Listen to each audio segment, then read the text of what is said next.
sur l'idée que finalement on met tout sous, sous le tapis et c'est pas possible parce que précisément il y a une puissance du refoulé.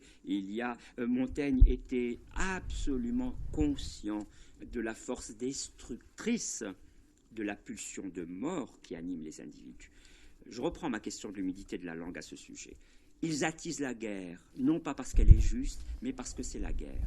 C'est-à-dire qu'il y a... On retrouve la même structure qu'avec les lois tout à l'heure. Hein. Exactement. Oui. Et le second mot, c'est pour indiquer. Alors le premier mot, on est dans l'héroïsme, ils attisent la guerre, on pense qu'elle va être juste et qu'elle va être justifiée.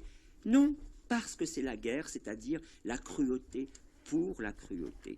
Et Montaigne est très sensible sur ce point. C'est qu'il y a une première cruauté qui a été commise.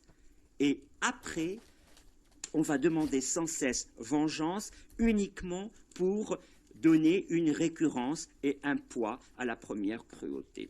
Et la première a été faite de manière fortuite, la cruauté pour la cruauté, et après on va essayer de la venger, d'y mettre la justice. Non, ils attisent la guerre, non parce qu'elle est juste, mais parce que c'est la guerre. Et cette pulsion de mort, cette façon de prendre l'être de l'homme à défaut et à vice en le mettant en horreur de lui-même, il était très conscient de ce point-là. Il était très conscient de ce point-là. Et je pense que effectivement les prétextes de raison, il parle des méchants naturels et sanguinaires et traîtres, tous ceux qui précisément font cette justification de la guerre pour des raisons quelconques.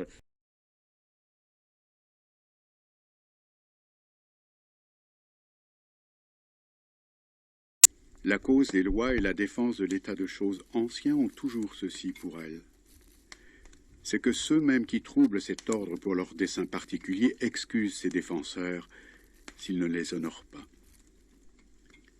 Mais il ne faut pas appeler devoir, comme nous le faisons tous les jours, une animosité et une âpreté intérieure qui naissent de l'intérêt privé et de la passion personnelle, ni appeler courage une conduite traîtresse et méchante.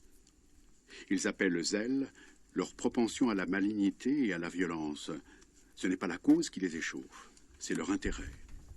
Ils attisent la guerre non parce qu'elle est juste, mais parce que c'est une guerre.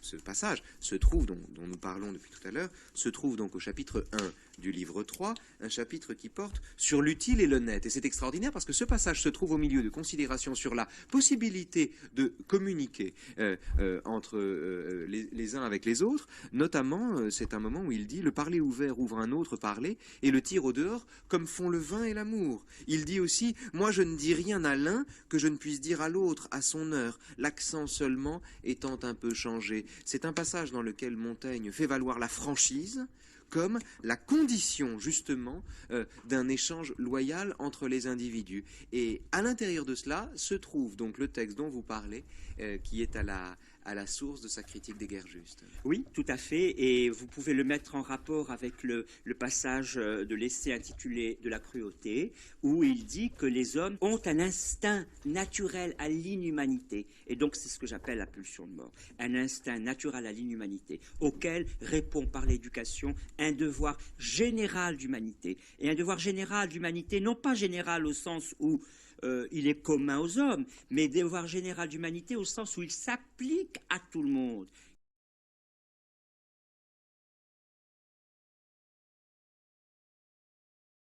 Sur l'idée que finalement on met tout sous, sous le tapis et c'est pas possible.